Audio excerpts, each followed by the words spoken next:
Yep, I did it. I bought the new iPhone 14 Pro Max. And in this video we're going to be unboxing it and taking a quick look at some of its new features. So as a lot of you will know by now, all of my videos are recorded with an iPhone, every single clip. Even this video, for example, is being recorded with my iPhone 11 Pro Max, but after waiting 3 years I thought it was time to treat myself to an upgrade. I mean, how could I not with that super edgy dynamic island? As for the unboxing experience, we all know Apple have, left out a few things in recent years, such as their chargers, although most Apple users already have a bunch of these lay around anyway. But in addition to that, not all Apple chargers support fast charging, so you're going to want to make sure you get one of those from a company like Anker. You do of course get the standard USB Type-C to Lightning cable, but hopefully this will be the last year of the Lightning connectors before we move to USB Type-C. Being in the UK, we still have a SIM tray, so of course we get the eject tool instead of eSIMs, but enough of that, let's peel.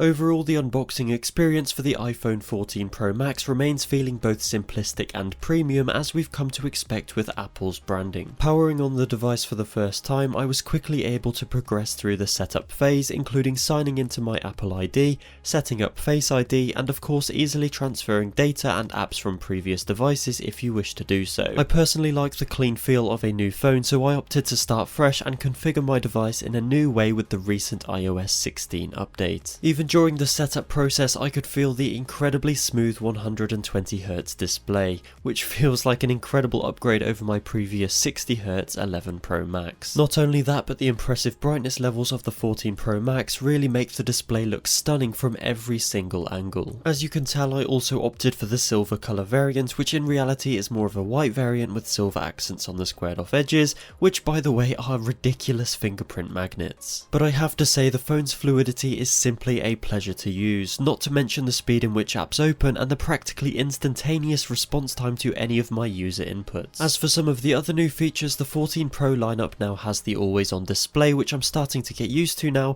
but for some reason this is not available on the standard iPhone 14 models, which honestly seems pointless compared with the previous iterations. I personally love the dynamic island, but it certainly hasn't been utilised by many apps as of yet, so we won't get full functionality for quite some time, but I really do like the quirkiness of it. As I said earlier, the screen itself looks fantastic. Especially being the Pro Max version, the screen is plenty big enough to enjoy watching movies and TV series. I was initially concerned about how the dynamic island would affect the viewing experience, but honestly it really doesn't bother me at all. And if it did, you can simply pinch the video to scale it down to ensure the full screen is visible. Absolutely no complaints for me here. As well as general usage on the phone, gaming is also fantastically smooth, visually appealing, and overall a really great user experience. Thanks to the A16 Bionic chip, every game I've tested so far ran flawlessly and certainly changed my opinion on what mobile gaming is and what it can become.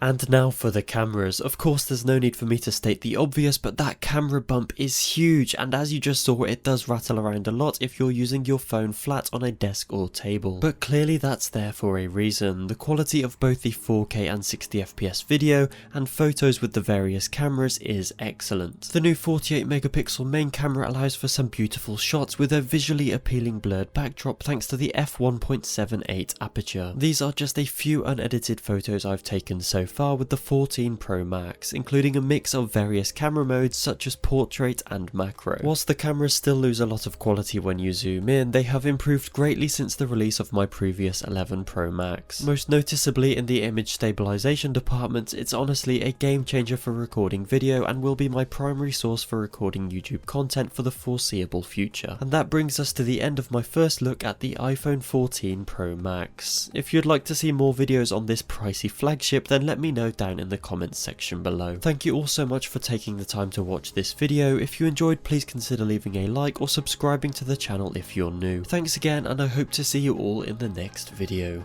Goodbye.